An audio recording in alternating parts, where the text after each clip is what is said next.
Президент Садыр Жапаров бүгүн 14-апрелде Ош облусуна болгон иш сапарынын алкагында Кара Кулжа районундагы Борбордук стадионду, Тынчтык жана Буранов парктарын реконструкциялоо долбоорлору менен таанышты. Курулуш, архитектура жана турак жай коммуналдык чарба министри Нурдан Орунтаев мамлекет башчысына иштер республикалык бюджеттин эсебинен жүргүзүлүп жатканын жана активдүү аткаруу фазасында экенин маалымдады. Тактап айтканда, аянты 25 гектарды түзгөн Тынчтык паркында капиталдык оңдоо иштери жүрүп жатат. Анын алкагында аймакты көрктөндүрүү, жарыктандыруу жана сугат системасын орнотуу, вело жолдорду жана балдар аянтчаларын куруу, ошондой эле жашылдандыруу иштери жасалууда. Белгилегендей, 2 объект боюнча бардык иштерди 2026-жылы аяктоо пландалууда. Мындан тышкары президентке Борбордук стадионду реконструкциялоо долбоору тууралуу маалымат берилди. Объекттин жалпы аянты 21.367,89 чарчы метрде түзүп, долбоордун жалпы наркы 168 миллион сомго бааланууда. Курулуш иштерин 2027-жылы аяктоо мерчемделген. Долбоордун алкагында спорттук инфраструктураны модернизациялоо, спорттук иш-чараларды өткөрүүгө жана дене тарбия менен машыгууга ыңгайлуу шарттарды түзүү каралган. Президент тиешелүү мамлекеттик органдарга аймак тургундары үчүн эс алуу, спорт менен машыгуу жана бош убакытты өткөрүү үчүн заманбап жана коопсуз шарттарды түзүүнү камсыздоону, ошондой эле иштердин жүрүшүн туруктуу көзөмөлдөп турууну тапшырды. Бүгүн 14-апрелде Жогорку Кеңештин эл аралык иштер, коргоо, коопсуздук жана миграция боюнча комитети Кемин жана Балыкчы подстанцияларынын ортосунда 500 киловатт аба электр линиясын куруу боюнча макулдашууну ратификациялоо жөнүндө мыйзам долбоорун экинчи окууда жактырды. Бул долбоор Кыргызстан менен Европа реконструкциялоо жана өнүктүрүү банкынын ортосундагы кредиттик жана гранттык макулдашуулардын алкагында ишке ашырылат. Долбоордун негизги максаттары улуттук энергетика тутумунун туруктуулугун жогорулатуу жана транзиттик потенциалды өнүктүрүү. Учурдагы 220 киловатт линиялардагы ашыкча жүктөмдөрдөн улам келип чыккан маселелерди чечүү, Ысык көл облусунда курулуп жаткан күн жана шамал электр станцияларынын кубаттуулугун жалпы түйүнгө кошуу үчүн шарт түзүү. Долбоордун жалпы суммасы 67,7 миллион евроны түзөт. 61,7 миллион евро жеңилдетилген насыя, 3 миллион евро гранттык каражат, 3 миллион евро техникалык жардам. Жакын арада министрликтердин жана мамлекеттик органдардын жетекчилеринин аймактарга үзгүлтүксүз чыгуу графиги бекитилет. Бул тууралуу президент Садыр Жапаров Алай районунун активи жана тургундары менен жолукканда билдирди. Садыр Жапаров иш сапарынын алкагында жашоочулар тарабынан көтөрүлгөн бир катар маселелер жергиликтүү жана тиешелүү бийлик органдарынын компетенциясына кирээрин жана аймактык деңгээлде чечилиши керектигине ынанганын белгиледи. Эми алардын аймактарга чыгуу графиги бекитилсе, министрликтердин жана мамлекеттик органдардын жетекчилеринин аймактарга үзгүлтүксүз чыгып, жарандардын кайрылууларын карап башташат. Жолугушууда тургундар министрликтердин жана мамлекеттик органдардын жетекчилеринин аймактарга бат-баттан барып туруусу аркылуу көп маселелерди жергиликтүү деңгээлде чечүүгө мүмкүн болоорун айтышты. Бишкек шаардык мэриясы Миңжилкыев көчөсүн Тыналиев көчөсүнөн Токтоналиев көчөсүнө чейин ачууну пландап жатат. Мэр Айбек Жунушалиевдин айтымында Борбор калаанын башкы планында 2016-жылы 16 ноябрда аталган жерде жол салуу иштери башталат деп белгиленген. Келишим боюнча Кыргыз-Түрк Манас университети буйрутмачы, ал эми Бишкек башкы архитектура ишканасы аткаруучу деп так көрсөтүлгөн. Миңжилкыев көчөсү жол катары көрсөтүлүп, ал Тургай Бакаев көчөсүнө да кошулган жери бар. Биздин Кыргыз-Түрк Манас университетинин жерине көз арткан жерибиз жок. Бул мурдатан бери каралган, башкы планга киргизилген жолдор. Ал ачылса эле тыгын маселеси толугу менен чечилет деген ойдон да алыспыз. Болгону Бишкек шаарынын жалпы жол инфраструктурасын оңдоого болгон аракеттер, дейт кала башчысы. Ошондой эле Жунушалиев Жалкичи районунда 2022-жылы 17 000 киши жашаса, бүгүнкү күндө 38 000ден ашык адам жашап жатканын билдирди. Ушунча адам жашап жатса да жол инфратүзүмү өзгөргөн эмес, аны жаңыртуу зарыл. Булардын баары Борбор калааны өзгөртүүгө карата комплекстүү иш-аракеттер, деди мэр. Бишкек шаарында 15-16 апрелде Шанхай кызматташтык уюмуна мүчө мамлекеттердин айыл чарба министрликтеринин 11-чи кеңешме жыйыны өтөт. Бул тууралуу суу ресурстары, айыл чарба жана кайра иштетүү өнөр жайы министрлигинен билдиришти. Жыйынга ШКУга мүчө мамлекеттердин айыл чарба тармагына жооптуу жетекчилери катышат. Буга Индия, Иран, Казакстан, Кытай, Кыргызстан, Пакистан, Россия, Тажикстан, Өзбекстан жана Беларусь кирет. Анда аймактык жана глобалдык деңгээлдеги айыл чарба тармагынын актуалдуу маселелери талкууланат. Анын ичинде азык-түлүк коопсуздугун камсыздоо, заманбап агротехнологияларды киргизүү жана агро өнөр жай комплексин туруктуу өнүктүрүү маселелерине өзгөчө көңүл бурулат. Ошондой эле ШКУга мүчө мамлекеттердин айыл чарба тармагы боюнча кызматташтыгын тереңдетүү, алдыңкы тажрыйбаларды жана мыкты практикаларды алмашуу маселелери каралат.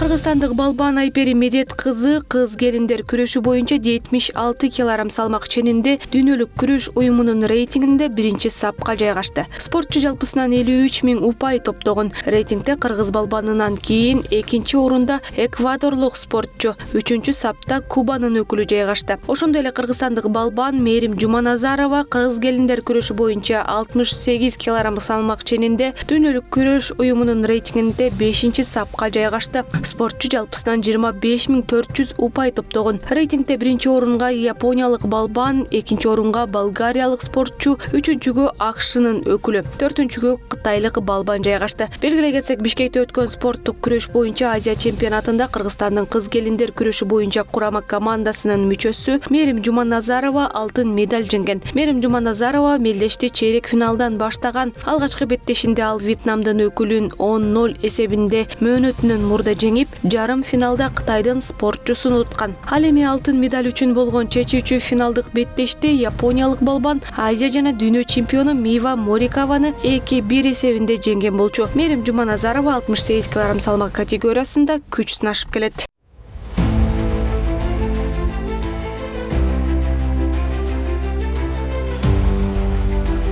Эрмек Абдыраманов ардагер, өрт өчүрүү кызматында 33 жылдан ашуун иштеген, учурда ардактуу эс алууда.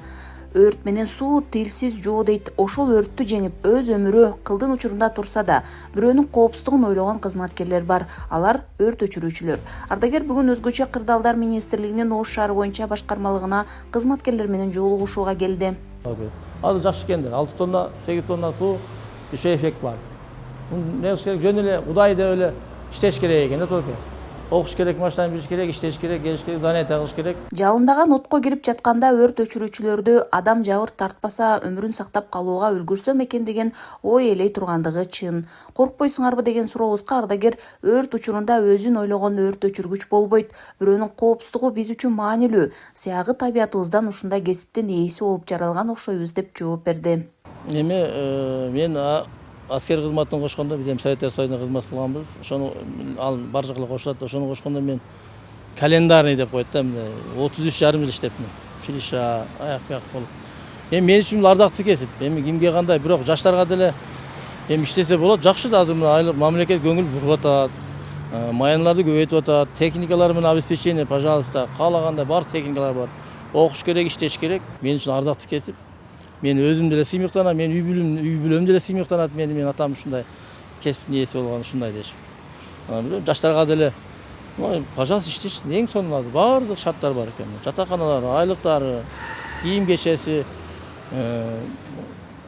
техникалар жакшы иштесе болот.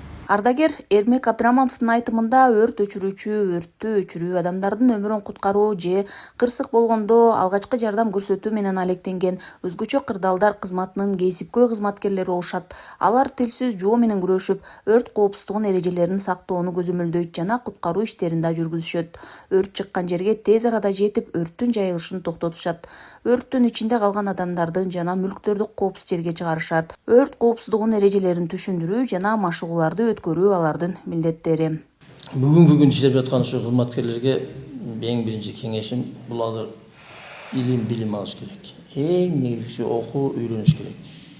Жөн эле келип, бир сутка иштеп, андан кийин барып дем алып, ушундай деген ойдо болбош керек.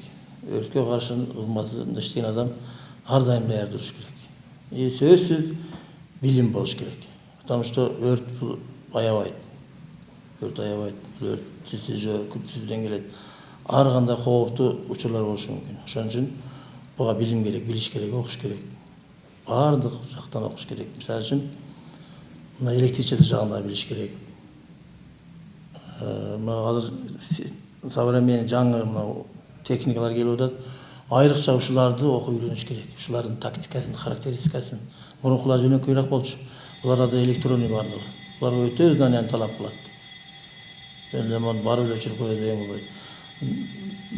Азыр жаңысында 1-2 жыл иштеши мүмкүн бейт отказ, баягы отказ бербейчи.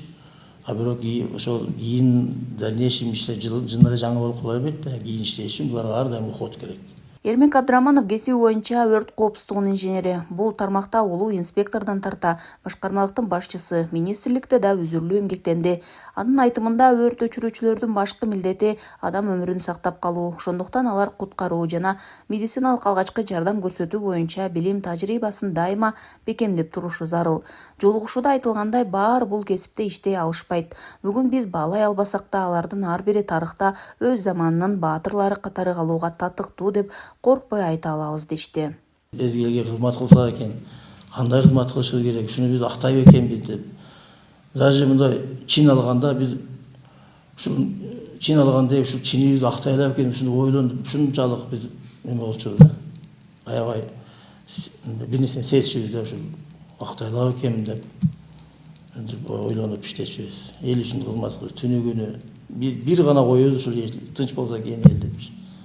Потому бул өрт кызмат өтө мындай көрүнгөнү менен кооптуу кызмат, ар кандай учурлар болушу мүмкүн. Ошон үчүн чет өлкөлөрдө эң баягындай престижный профессия деп коет.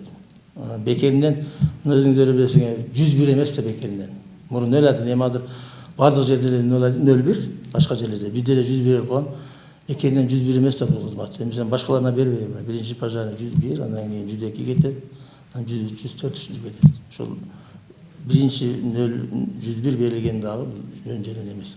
Ош шаарында бул багытта бир катар демилгелер көтөрүлүп ишке ашууда. Өсүп келе жаткан муунду мекенчилдикке тарбиялоо, өрт коопсуздугу боюнча билимин өстүрүү, кесиптик багыт берүү, жарандык позициясын, коомдук аң сезимин активдештирүү, өрт өчүрүүчү каражаттар, техника жана жабдыктар менен практика жүзүндө тааныштыруу, ошондой эле жаштар арасында дени сак жашоо образын калыптандыруу максатында жолугушуулар өтүүдө.